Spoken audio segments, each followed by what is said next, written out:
राधे राधे प्यारे भक्तों, सांसद शिव चैनल में आप सभी का स्वागत है।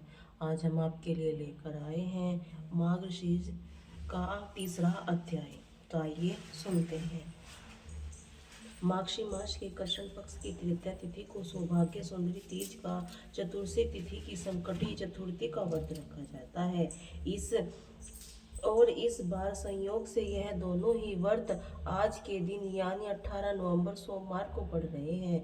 सौभाग्य सुंदरी तीज का व्रत रखने से स्वागिन महिलाओं के पति की दीर्घ आयु होती है और अच्छे स्वास्थ्य की प्राप्ति होती है।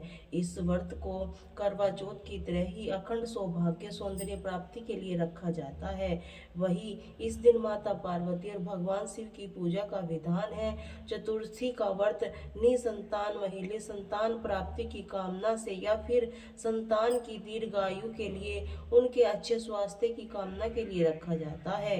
सभी प्रकार की मनोकामना की पूर्ति के लिए चतुर्थी का व्रत रखा जाता है।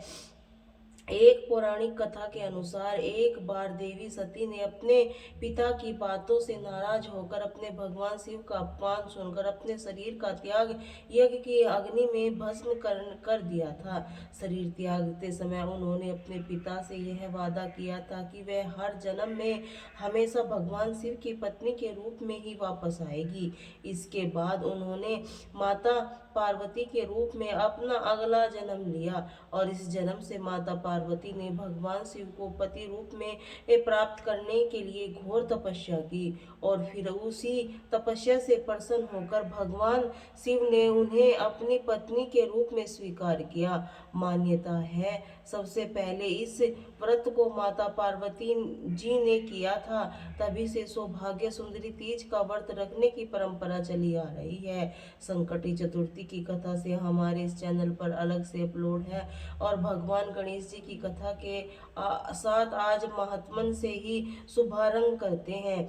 एक गरीब बुढ़िया माई रोज मिट्टी से गणेश जी की पूजा किया करती थी। बेचारी बुढ़िया के बनाए गणेश जी रोज रोज गल जाते थे। उनके घर के सामने एक सेठ जी का मकान बन रहा था। बुढ़िया माई सेठ जी के मकान पर जाकर मकान बनाने वाले कारीगर से बोली, भाई मेरे मिट्टी के बनाए गणेश जी रोज रोज गल जाते हैं, आप मेरी पूजा के लिए पत्थर से एक गणेश जी ही बना दो, आपकी बड़ी कृपा होगी। मकान बनाने वाले कारीगर बोला, माई जितनी देर में तुम्हारे लिए गणेश जी बनाएंगे उतनी देर में तो सेठ जी की दीवार पूरी कर देंगे। बुढ़िया माई यह सुनकर बहुत दुखी हुई और दुखी मन से अपने घर वापस आ गई। उधर दीवार पूरी करते करते कारीगर को शाम हो गई, लेकिन दीवार बनने से पहले ही टेढ़ी हो जाया करती थी। शाम को सेठ जी आए और पूछने लगे कि आज तुम कुछ काम नहीं किया। मकान बनाने वाले कारीगर ने बुढ़िया माई वाली बात बता दी। तब सेठ जी ने बुढ़िया माई इसे जाकर कहा, माई तुम हमारी दीवार सीधी कर दो तो हम तुम्हें सोने के गणेश जी बनवा देंगे। गणेश जी ने यह सुनते ही सेठ जी की दीवार सीधी कर दी। सेठ जी ने बुढ़िया माई की पूजा के लिए सोने के गणेश जी बनवा दिए। गणेश जी को पाकर बुढ़िया माई बहुत प्रसन्न हुई। विनायक जी महाराज जैसे सेठ जी की दीवार सीधी करी, वैसे ही कहते सुनने से हुंकारा भरने सभी भक्तों को कार्य सिद्ध कर लेना। बोले गणपति बप्पा की जय। अब सुनिए आज का मातम।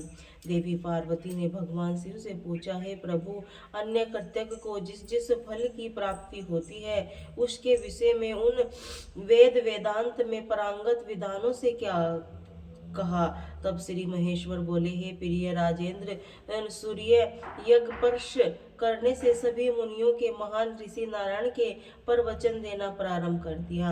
नारायण जी ने कहा, हे भोपाल, जो अपनी या दूसरे की दी हुई ब्राह्मण वर्ती का अपहरण करता है उसे कृतज्ञ समझना चाहिए। उसे जो फल मिलता है अब उसे भी सुनो। जिसकी जीविका छिन जाती है उन ब्राह्मणों के आसुरों से धरती है, जिनके धूल कण भीगते हैं उतने ही सहस्त्र वर्षों तक वह सूल प्रोत नामक नरक में रहता है।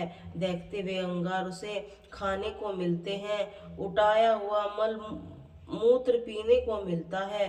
तपे हुए अंगारों की सैया पर उसे सोना पड़ता है। उठने का प्रयास करने पर यमराज के दूत उन्हें मारते पीटते हैं। उस नरक यातना के अंत में वह महापाप जीव भारतवर्ष में विष्ठा का कीड़ा हो जाता है। उस योनि में उसे देवता ने वर्ष में 6000 वर्षों तक रहना होता है। फिर वह मानव भूमिहीन, संतानहीन, धृतहीन, रोगी की निंदगी शूद्र हो जाता है। उसके बाद उसकी शुद्धि हो पाती है। नारद जी बोले, हे नराधम, अपनी ये फिर पराई कीर्ति का हनन करना है, वह कृतज्ञ कहा जाता है। आप उसको मिलने वाले फल का वर्णन सुनो। नरवेश्वर वह अनंत दीर्घ काल तक अंधकूप नामक नरक में निवास करता है। उसके स्रोतों जैसे कीड़े उदास काटते हैं, खाते रहते हैं। वह पापी वहां तपाया हुआ खारा पानी पीता, खाता और फिर 7 जन्मों तक सांप तथा 5 जन्मों तक कौवा होने के बाद वह शुद्ध होता है। देवल ने कहा, जो भारतवर्ष में ब्राह्मण, गुरु अथवा देवताओं का धन का अपहरण करता है, उसे महान पापी और महान कृतज्ञ समझना चाहिए। वह बहुत लंबे समय तक अटूट होता है, उसके बाद उसकी शुद्धि होती है। अजंग धम बोले, जो पिता माता के फिर गुरु के प्रति भक्ति में हीन होकर उसका पालन नहीं करता, उल्टे अपने वाणी अपनी बोली के द्वारा उसे परेशान करता है, उसे सताता है, उसे कृतज्ञ कहा जाता है। जो उल्टा नारी हर दिन अपने एक कड़वे वचनों द्वारा अपने पति को ताना मारे या फटकार है, वह कृतज्ञ कही है। भारतवर्ष में तो वह बहुत बड़ी पापिन है। कृतज्ञ पुरुष हो या स्त्री, वह दोनों वहीन कुंड नामक महाघोर नरक में जा पड़ते हैं। वहां बहुत लंबे समय तक वे अग्नि में ही वास करते हैं। फिर 7 जन्मों तक जलों का अर्थात जोक बनकर वे शुद्ध हो जाते हैं। वाल्मीकि ने कहा, है राजन, जैसे सभी तरु मिश्वस्त्र वल्मी सभा में पक्षपात पूर्ण पात करता है, वह सबसे बड़ा कृतज्ञ माना गया है। राजन, जो पुण्य मात्र का हनन करता है, वह भी कृतज्ञ है। राजन, जो भारतवर्ष में झूठी गवाही देता है या पक्षपात पूर्ण बात करता है, वह निश्चय ही बहुत लंबे समय तक सर्प कुंड में वास करता है। सदा उसके शरीर से सांप लिपटे रहते हैं, वह डरा रहता है, सांप उसे खाते रहते हैं। यमदूतों की मार पड़ने पर वह सांप का मलमूत्र खाने को विवश हो जाता है। फिर भारत में 7 जन्मों तक वही अपनी 7 पीढ़ी पूर्वजों सहित गिरगिट और मेंढक बनता है। उसके बाद विशाल वन में सेंभल का वृक्ष बनता है। जो गूंगा मनुष्य शूद्र होकर शूद्र लाभ करता है। नास्तिक बुद्धि बोले, गुरु अपनी गमन करने पर मानव मात्रगामी समझा जाता है, मात्र गमन करने पर मनुष्य के लिए प्रत्याशित नहीं मिलता। राजन, भारतवर्ष में मात्रगामी पुरुष को जो द्वेष प्राप्त करता है, वह शूद्रों को ब्राह्मणी के साथ ही संगम करने पर लगता है। अगर ब्राह्मणी शूद्र के साथ संबंध बनाए तो उसे भी उतना ही दोष लगता है। कन्या, पुत्र, वधु, सहस्वर्ती, भोजाई आदि भागिन के साथ समागम करने पर भी जैसा ही दोष लगता है। राजन, अब ब्रह्म जी को बताए अनुसार दोष का निरूपण भी करूंगा, सुनो। जो महापाप मानव इस सब के साथ बनाता है, वह जीते जी ही मृतक के समान हो जाता है। चांडाल या छूत माना जाता है, उसे सूर्य मंडल के दर्शन का अधिकारी नहीं। इस शालिग्राम जी का अनेक चरणामृत का, तुलसी का दल, मिश्रित जल का, संपूर्ण तीर्थ जल और ब्राह्मण के चरणों का दम स्पर्श नहीं किया करता। वह पापी मनुष्य विष्ठा के तुल्य घर्षण होता है। देवता, गुरु और ब्राह्मण को नमस्कार करने का अधिकारी नहीं रह जाता। उसका जल मूत्र से भी अधिक अपवित्र होता है। भारतवंश में पृथ्वी उसके भार से दब जाती है, उसके बोझ को ढोने के असमर्थ हो जाती है। बेटी बेचने वाले पापी की तरह वह गुरु पत्नी गामी के पाप से भी सारा देश पापी हो जाता है। उसके स्पर्श से, उसके साथ बात करने से, सोने से, एक स्थान में रहने से, साथ साथ भोजन करने से मनुष्य को भी पाप लगता है। वह कुंभी पाक में निवास करता है, वहां उसे दिन रात अविराम गति से चक्र की तरह घूमना पड़ता है। वह आग में लिपटों से जलता हुआ उस नरक में यमदूतों द्वारा पीटा जाता है। इसी प्रकार वह माँ बाप से हर दिन दिन नरक की यातना भोगता है। घोर प्रकृति महाप्रलय बीतने पर जब पुनः सृष्टि का आरंभ होता है वह फिर वैसा ही हो जाता है। नरक यातना के बाद हजारों वर्षों तक उसे विष्ठा का कीड़ा होना पड़ता। उसके बाद वह पत्नीहीन नप और चांडाल हो जाता है। फिर 7 जन्मों तक वह गलित कोष में ही युक्त शूद्र और नपुंसक होना पड़ता है। इसके बाद वह अंधी कोढ़ी नपुंसक ब्राह्मण होता है। फिर 7 जन्म धारण करने के पश्चात उस महापाप की शुद्धि हो जाती है। मुनि बोले, इसी प्रकार हमने शास्त्र के अनुसार अब बातें बताई। राजन, तुम उस विनय को ही प्रणाम करो जिससे तुम्हें शाप दिया था। निश्चय ही उसे अपने घर तक लौट कर वापस ले चलो। यत्न पूर्वक वन देवता का ही पूजन करके इसका आशीर्वाद ग्रहण करो। महाराज, इसके बाद शीघ्र ही वन में जाओ और तपस्या करो। ब्राह्मण के शाप से मुक्ति मिलने पर फिर यहाँ वापस आ जाओगे। पार्वती जी का ऐसा कहकर सभी मुनि देवता राजा बंधु गरु तुरंत ही अपने अपने स्थान को चले गए। देवी पार्वती ने पूछा, हे प्रभु, मुनि समूह के चले जाने पर मनुष्यों को कर्म फल वर्णन सुनने के बाद ही ब्रह्म शाप से विलुप्त हुए। राजा और सूर्य फिर क्या क्या अतिथि ब्राह्मण ने भी किया।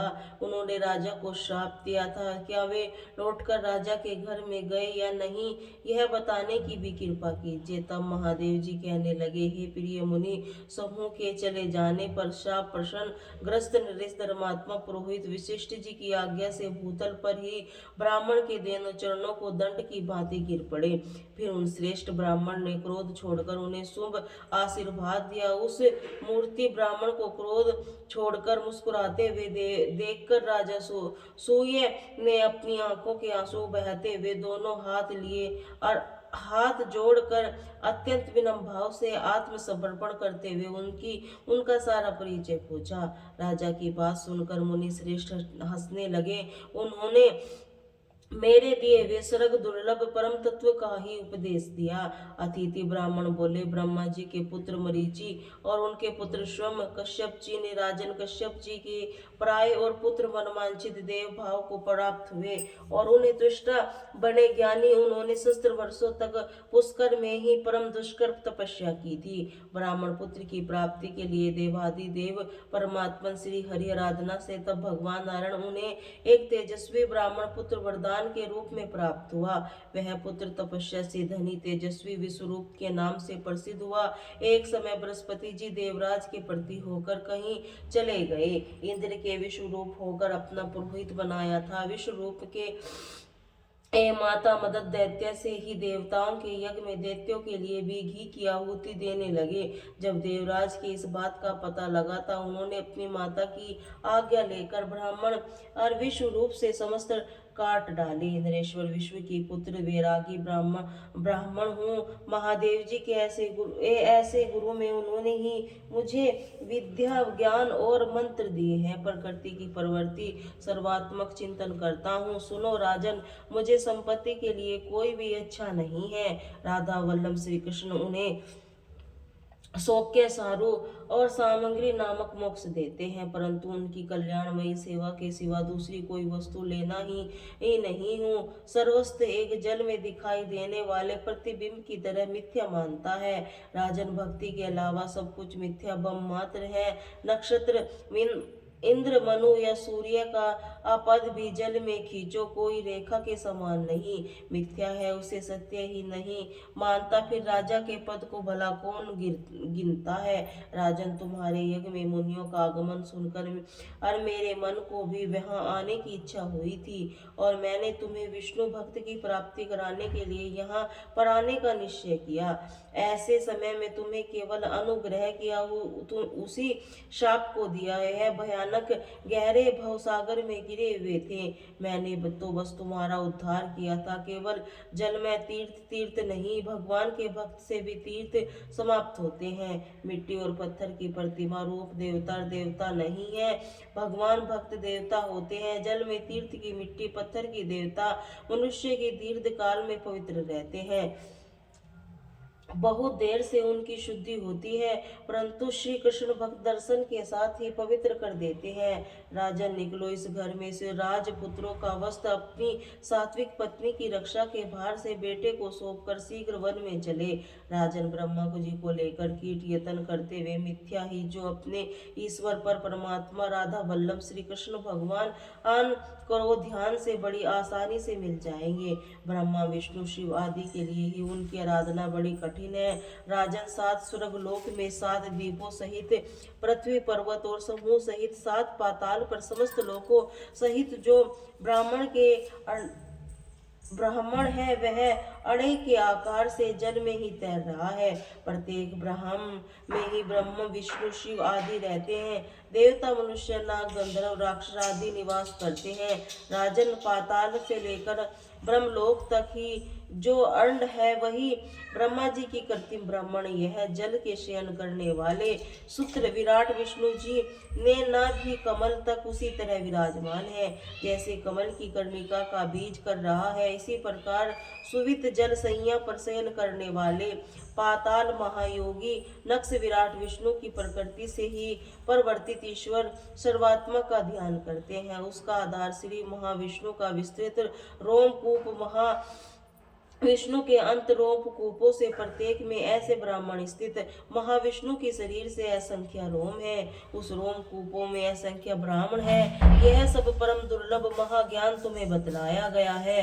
गुरुदेव शिव के यह ज्ञान मुझे दिया था और उससे सुन लिया है, अब क्या सुनना चाहते हो? इसके बाद राजा सूर्य ने उस ब्राह्मण से कुछ ऐसा सुनने का आग्रह किया। उसका वर्णन आप आने वाले अध्याय में सुने। अब सुने श्री कृष्ण चालीसा 60 बंसी शोभित करु मधुर नीलन जलन श्याम अरुणधर जुनि विभाव नयक नामक अभिराम पूर्ण इंद्र अविरन मुख पीताम्बर शुभ साज पर मनोहर बंदन छवि कृष्ण चंद्र महाराज यज्ञ यदुनंदन जय वग जग दयम वसुदेव देवकी नंदन जय यशोदा सूत नंद दुलारे जय प्रभु भक्तन के तरु तारे जय नट नागर का मिथ्या कृष्ण कन्हैया धेनु चरिया पुखी नख पर प्रभु गिरवर धारो आओ दीन के कष्ट निवारो वंशी मधुर अदत धरते पर पोवी पूर्ण मनोरथ मेरी जाओ हरि पूर्ण माखन जाओ आज लाज